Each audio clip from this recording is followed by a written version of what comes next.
Thank you. Let me move this. I'd just like to start by saying, if you see me standing up here and shivering like an Alaskan chihuahua, it's not because I'm terrified. You all seem very nice. It's because I received an email saying, make sure you bring a sweater, it's going to be cold. And I looked outside my window and I was like, no, I'll be fine. And I got myself to blame. Here's my short story entitled, Nothing Ever Changes in Fairytale Forest. Detective Pinocchio extinguished his cigarette on the hood of his car, careful to keep the ashes away from his brittle wooden fingers. Ducking under the police tape, he wondered what horrific sight he was in for today. As he neared the riverbank, the detective didn't immediately see anything wrong, as other officers were scattered around going through procedures. He knelt down to properly survey the area, noting some dry, oddly colored dirt sprinkled on top of the damp riverbank. When Pinocchio pinched the dirt, it crumbled between his fingers. He sniffed his fingers with his abnormally long wooden nose. Gingerbread, he said to himself. Just then, another police officer ran towards him, shouting, "Hey, what are you doing? That's the victim!" Detective Pinocchio got up. The uniform running towards him was Officer, a dwarf who, upon graduating from the academy, changed his name to reflect his new job title.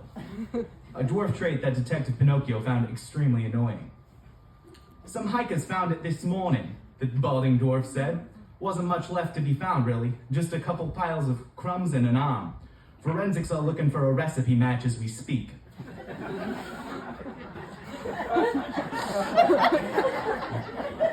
"No need. It's gingerbread. There's only one cookie in town with enough heat on his back to end up like this. You think it's Gingy the Runner Breadman?" Looks like someone finally caught up to him.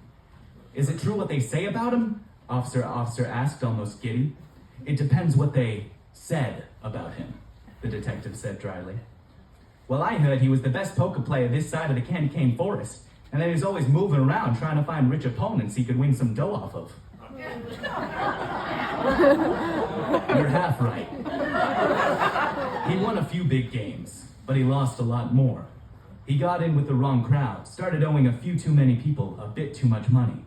Eventually those people want their money back, or else it's off with the candy buttons. What happened here is the result of a life on the run. It just goes to show, no matter how fast you are, you can't run forever." Officer stared with a slack jaw, but quickly closed it when he noticed it was open. "You know, if it is the runner, my cousin, who's a bouncer down at the Happily Ever After Club, said he saw him there last week.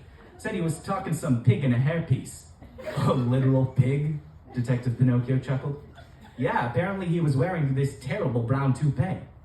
Sounds like Freddie Porkerson. He owns a construction company with his brothers. Specializes in bricks. But on the down low, well, I guess you could still say he specializes in bricks." He paused. "Have him brought in for questioning." The dwarf nodded and walked away. The detective surveyed the area once again. He saw the crime scene photographer taking a photo of something on the ground. He paced over to take a closer look. It was a dilapidated gingerbread arm. The frosting was smeared, but he could still read the delicious tattoo. "Run, run, run, as fast as you can." The detective sighed. Nothing ever changes in Fairytale Forest. As Detective Pinocchio pulled up to the police station, tension was thick in the air.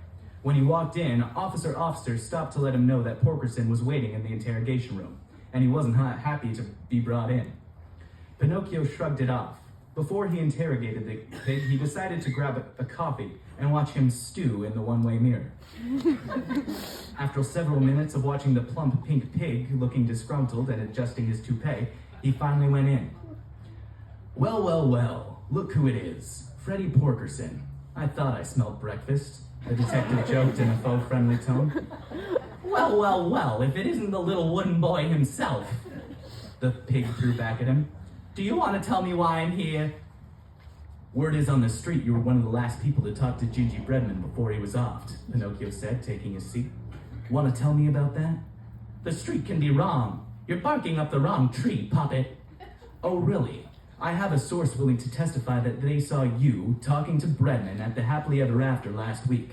So why don't you get to squealing before this turns into a game of pin the tail on Piggy? That conversation was private, and if I were you, I wouldn't go sticking my nose where it doesn't belong. Selling him some bricks, were you? Tell me, were they the red kind, or the kind that, if you built a house with, would give a whole new meaning to I'll huff and I'll puff and I'll blow your house down? Freddie slammed the table with his hood fist. That's not funny, you walking pile of tinder. That was a highly traumatic incident for my family. Detective Pinocchio slammed the table back. Well, then why don't you get talking before I decide I'm hungry for a BLT? 2 bacon jokes in 5 minutes? Tisk tisk, detective, getting lazy.